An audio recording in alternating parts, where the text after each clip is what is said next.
नमस्कार मुलांनो, प्रबुद्ध अकॅडमीमध्ये तुम्हा सर्वांचं पुन्हा एकदा स्वागत आहे. मुलांनो, आपण जी आधुनिक महाराष्ट्राचा इतिहास सिरीज सुरू केली होती त्या सिरीजमध्ये आपण 1857च्या आधी झालेले उठाव बघत होतो. ओके, आणि त्यातले आपण महाराष्ट्रातील उठाव जे 1857च्या आधी झाले होते त्यातले जे 3 मेन उठाव होते, कुठले होते 3 मेन उठाव मुलांनो? रामोशांचे, कोळ्यांचे आणि भिल्लांचे उठाव. कुठले? रामोशी, कोळी आणि भिल्ल हे उठाव एकदम सविस्तरपणे आपण बघितलेले आहेत. आणि प्रश्न येण्याची शक्यता, जी दाट शक्यता असते 90% ती या 3 उठावामधनच आहे. पण हे उठाव सोडून देखील काही उठाव आपल्याला विचारले जातात, म्हणजे त्यांची शक्यता खूप कमी आहे. तुम्ही असं म्हणू शकता 5 ते 6% आहे. पण कारण की आपण गाठाड आणि कठारे मध्ये जेवढ्या पण गोष्टी दिलेल्या आहेत त्या पूर्ण घेतोय, म्हणून हे जे 3 उठाव आहेत ना, रामोशी, कोळी आणि भिल्ल, हे उठाव सोडून पण दुसरे उठाव तुमच्या पुस्तकात दिलेले आहेत ते आज आपण घेणार आहेत. आणि ते थोडे बहुतच उरलेले आहेत, 4 ते 5 उठावच आहेत. आणि त्या 4 ते 5 उठावानंतर आपण 1857ची क्रांती आणि त्यातलं महाराष्ट्रातलं स्वरूप काय होतं आणि महाराष्ट्राचं काय कॉन्ट्रीब्युशन होतं ते आपण बघू. ठीक आहे, तर आज जे छोटे मोठे उठाव आहेत ना ते आपल्याला बघायचं आहे. त्यातला एक उठाव म्हणजे अप्पासाहेब भोसले किंवा त्यांना मुधोजी दुसरा पण म्हणण्यात येतं, त्यांचा उठाव आहे. आता जर तुम्हाला माहिती असेल तर जेव्हा पेशवे काळामध्ये 5 कॉन्फेडरन्सी होत्या, आपण आधीपासनं लेक्चर घेत आहोत. बघा, लेक्चर क्रम वाईज बघणं का जरुरी असतं, कारण की समोरच्या लेक्चर्समध्ये त्यांचा नेहमी काय येत असतो, कंटेक्स्ट येत असतो. जसं आता आपल्याला जी कॉन्फेडरन्सी आहे, पेशव्यांमध्ये आपण बघितली होती 5 कॉन्फेडरन्सी होत्या, त्यातली एक होती भोसले. आणि ते कुठले होते? नागपूरचे भोसले. म्हणजे जी नागपूरची जहागीर होती ती कुणाकडे होती? भोसल्यांकडे होती. आणि नागपूरचे राजे भोसले होते. तर त्यातले जे 1816 ते 1818 या काळातले जे राजे होते ते होते अप्पासाहेब भोसले, किंवा त्यांनाच मुधोजी दुसरे पण म्हटले जाते. ठीक आहे, आणि हे या कार्यकाळामध्ये नागपूरचे महाराज होते. आता हे नागपूरचे जे महाराज आहेत, आतापर्यंत आपण काय बघत होतो? भिल्लांनी, रामोशांनी आणि कोळ्यांनी. म्हणजे हे लोक कोण होते? आदिवासी लोक होते. आदिवासी लोकांनी काय केले? उठाव केले. ऑफकोर्स त्या लोकांना राजे महाराजांनी पण साथ दिली, पण उठावाचे नेते कोण होते? नेते प्रणेते हे जे आदिवासी लोक आहेत, स्थानिक लोक आहेत, तेच होते. तर पहिल्यांदा आपण बघतोय की एक स्थानिक जे संस्थान होते ना, त्या संस्थानामधील एका महाराजांनी काय केलेला आहे? उठाव केलेला आहे. पण यात पण आदिवासी लोकांचं काय आहे मुलांना? कॉन्ट्रीब्युशन आहे. का? कारण की गोंड जातीचा एक प्रमुख होता, त्या प्रमुखाच्या मदतीनेच अप्पासाहेब भोसले यांनी काय केला होता? हा उठाव केला होता. ठीक आहे, मग असं काय झालं की नागपूरच्या महाराजांना उठाव करावा लागला? तुम्हाला जर माहिती असेल तर हे 1816 आणि 1818चा कार्यकाळ. याच्या आधीच 1802 मध्ये जेव्हा वसईचा तह केला होता, कुणी केला होता वसईचा तह? वसईचा तह केला होता दुसऱ्या बाजीराव पेशव्यांनी इंग्रजांसोबत. तेव्हा त्यांनी आपलं स्वतंत्र एका प्रकारे इंग्रजांच्या हातात दिलं होतं. तेव्हापासूनच इंग्रजांचा हस्तक्षेप हा पेशवे आणि पेशव्यांचे जे संस्थान आहेत लागलेले त्यांच्यामध्ये वाढत चाललेला होता. आणि हे तिच्या राजे महाराजांना आवडत नव्हतं. त्यातलेच एक महाराजे होते म्हणजे अप्पासाहेब भोसले, तर त्यांचा हस्तक्षेप त्यांना आवडत नव्हता. त्याचबरोबरनं 1799 98-99च्या काळामध्ये काय करण्यात आलं की तिथे एक रेसिडेंट जो वकील असतो ना, तो नेमण्यात आला. कुठे? नागपूरच्या रेसिडेंट, म्हणजे तिथे एक रेसिडेन्सी बनवण्यात आली. तिथे एक रेसिडेंट म्हणजेच वकील, जो की एक इंग्रजी अधिकारी राहायचा, त्याला नामण्यात आला. मग त्याचा काय होता? म्हणजे हा काइंड ऑफ तैनाती फौजेचा करार होता. आणि तो काय करायचा? तो प्रत्येक गोष्टीमध्ये आपलं उचलून तोंड टाकायचा. म्हणजे काय करायचा? प्रत्येक गोष्टीमध्ये हस्तक्षेप करायचा आणि या लोकांना स्वतःचं स्वातंत्र्य राहायचं नाही. म्हणजे त्यांना प्रत्येक गोष्ट इंग्रजांना सांगून इंग्रजांच्या प्रकारे करावी लागायची. मग कुठल्या महाराजाला आवडणार आहे की आपल्या राज्य कारभारामध्ये दुसरा व्यक्ती हस्तक्षेप करतोय? त्यामुळे सुरुवातीला खटके उडाले. पण ते खटके आहेत ना, कसे बसे सांभाळण्यात आले.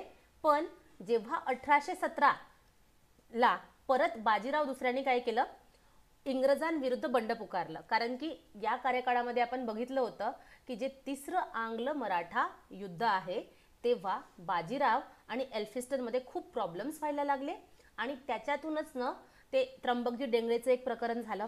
ठीक आहे, कारण की त्यांनी गायकवाडांचा वकिलाचा खून केल्याचा आरोप त्र्यंबकजी डेंगळेवरती लागला होता. आणि त्यासोबतच जे पंढरपूरचा करार झाला, आपण मागे बघितलंच होतं, म्हणून क्रमवाईज लेक्चर्स बघा.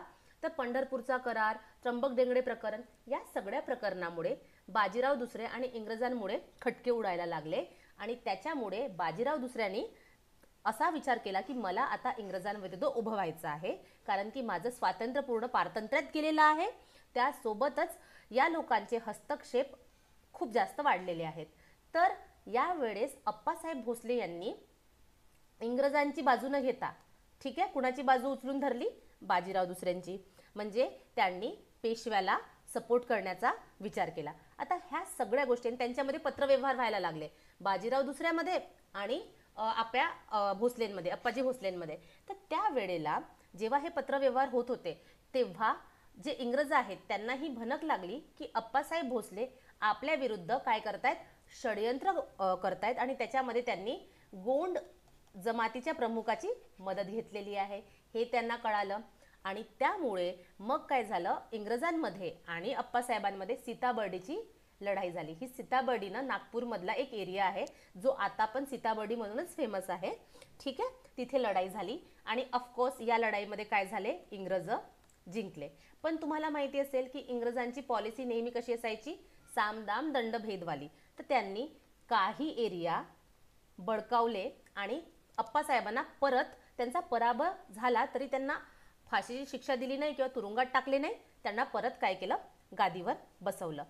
पण गादीवर बसवल्यानंतरही असते ना, एखादा व्यक्तीच्या रक्तामध्येच असतं उठाव म्हणजे पारतंत्र कुठला व्यक्ती स्वीकारू शकत नाही, असे काही व्यक्ती असतात. तर त्यातलेच अप्पासाहेब होते, त्यांना ते पारतंत्र आवडलंच नाही आणि म्हणून त्यांनी परत एक उठाव केला. आणि जेव्हा इंग्रजांना कळालं की आपण यांचं मन वळवू शकत नाही, ठीक आहे, हे परत परत काय करतील, क्रांतिकाऱ्यांसोबत मिळून, गोंड जमातीसोबत मिळून, आदिवासींसोबत मिळून काय करत राहतील, षडयंत्र करत राहतील. त्याच्यामुळे मग काय केलं, इंग्रजांनी जे अप्पासाहेब आहेत त्यांना अटक केली आणि यांना अलाहाबादकडे हलवण्यात आलं.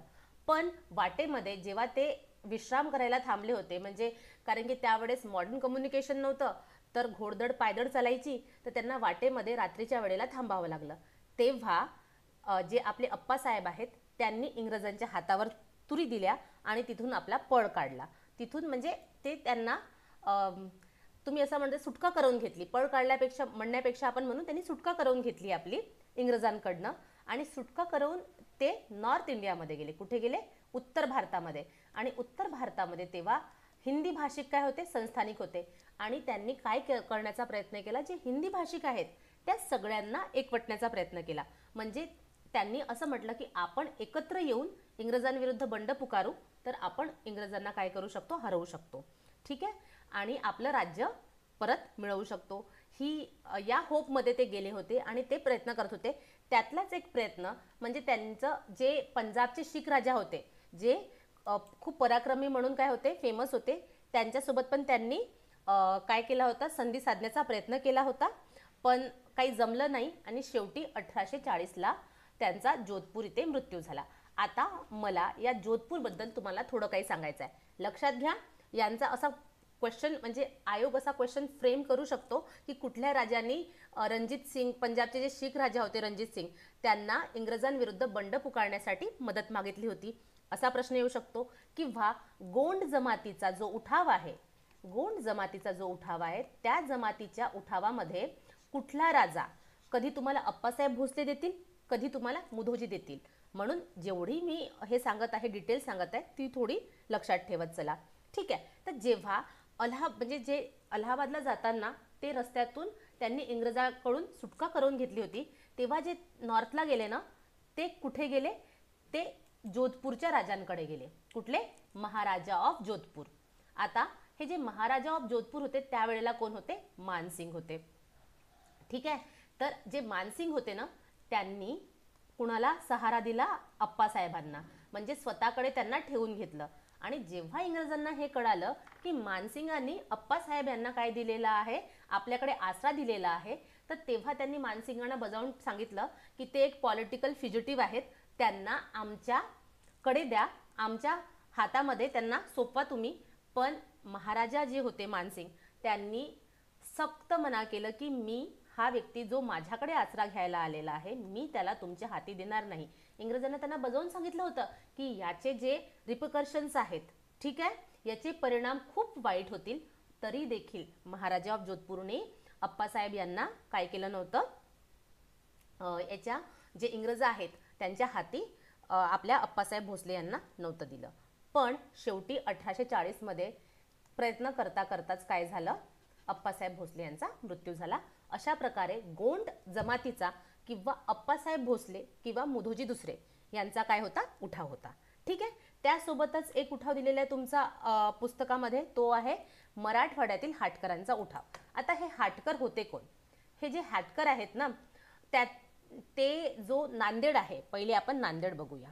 ठीक आहे, कारण की जेव्हापर्यंत आपण एरिया बघणार नाही आपल्याला क्लॅरिटी येणार नाही. आता ही बघा, हा काय आहे, हा हैदराबाद आहे. म्हणजे त्यावेळेसचा जो महाराष्ट्र होता, पेशव्यांच्या वेळेस तर बलाढ्य होता, अटक टू कट्टक झेंडे लावले होते. पण जेव्हा मराठा साम्राज्य ढासळायला लागलं, इंग्रजांच्या हाती गेलं, तर जी मुंबई प्रेसिडेन्सी होती ना, ती काही अशा प्रकारची होती. कळते तुम्हाला, काही अशा प्रकारची होती. आणि हा जो एरिया होता, जो हैदराबादचा निजाम आहे त्यांच्या हाती होता. तर बघा, इथे जर आपण असा कार्व करायला गेलो तर समवॉट तो असा एरिया येईल. ओके, समवॉट असा एरिया येईल. तर यात इथे जर तुम्हाला दिसत नसेल तर मी सांगते, इथे आहे, इथे नांदेड आहे. तर हे जे नांदेड आहे ना, ठीक आहे, या नांदेड आणि नांदेडचे काही 5-50 गावं, म्हणजे जवळ नियर अबाउट 50 ते 52 गावं, या 52 गावाची जहागीरदारी कुणाकडे होती? हाटकरांकडे होती. आणि त्यातले महत्त्वाचे व्यक्ती होते राजा हंसाजी नाईक हटकर. कोण होते? राजा हंसाजी नाईक हटकर हे होते. आणि या नांदेड जवळील 52 गावांची जी हे होती, काय म्हणतात त्याला, जहागीर होती, निजामाने कुणाला दिली होती? हटकरांना दिली होती. याच्याबद्दल पण एक स्टोरी फेमस आहे. ती म्हणजे की इथे एक घराणे राहायचे जे ज्याला दुष्ट घराणे म्हणायचे. कोण? निजाम. तर या दुष्ट घराण्याचा जो नाश आहे तो या हंसाजींनी केला. ओके. आणि या हंसाजींनी तो त्या दुष्ट घराण्याचा सफाई करून त्या दुष्ट घराण्याला तिथून पळ काढून लावून काय केली होती? निजामाने याच्यामुळे त्यांना शाबासकी दिली होती, कारण की त्या घराण्यासोबत निजामाचं वाकडं होतं. आणि त्याच्यामुळे या हंसाजींना 52 गावाची काय मिळाली होती? जहागीर मिळाली होती. आता सुरुवातीला सगळं चांगलं होतं, ठीक आहे, सगळं सोनेरी दिसत होतं. पण मग शेवटी काय झालं ना, की जी निजामाचा प्रदेश आहे तो पण कुणाच्या हातामध्ये आला? इंग्रजांच्या हातामध्ये आला. आणि तिथे त्यांनी हैदराबादच्या निजामावरती तैनाती फौजेचा करार लावला. पण जे हटकर होते, ठीक आहे, ते ना शिवाजी महाराजांना काय म्हणायचे? स्वतःचं प्रेरणास्थान मानायचे, स्वतःचे गुरु मानायचे. तर त्यांना पारतंत्र्य, हे जे पारतंत्र्य आहे त्यांना एक्सेप्टेबल नव्हतं. ठीक आहे, त्यांना असं म्हणायचं होतं की आम्हाला इंग्रजांची गुलामगिरी नको. म्हणून त्यांनी स्वतःला काय केलं? स्वतंत्र राजा घोषित केलं. म्हणून त्यांच्या नावासोबत राजा लागतं, राजा हंसाजी नाईक हटकर असं लागतं. ठीक आहे. तर यांनी असं घोषित केलं की आम्हाला इंग्रजांच्या कशामध्ये नाही राहायचं आहे? पारतंत्र्यामध्ये नाही राहायचं आहे. आणि ते इनडायरेक्टली काय झालं? निजामाच्या विरुद्ध बंड पुकारल्यासारखं झालं. कारण की निजाम काय करायचा? तिथे जाऊन महसूल वसूलण्याचा प्रयत्न करायचा. आणि तो महसूल कुणाला जायचा? इंग्रजांना. मग इंग्रजांना जायचा म्हणून या महसुलामध्ये वाढ करण्यात आली. ठीक आहे. आणि ह्या सगळ्या गोष्टी या हटकरांना समजत होत्या. तर या सगळ्या गोष्टींच्या विरुद्ध त्यांनी महसूल देणं बंद केलं. कुणाला? निजामाला. तर त्याच्यामुळे त्या दोघांमध्ये खटके उडाले. आणि या निजामाने काय केलं?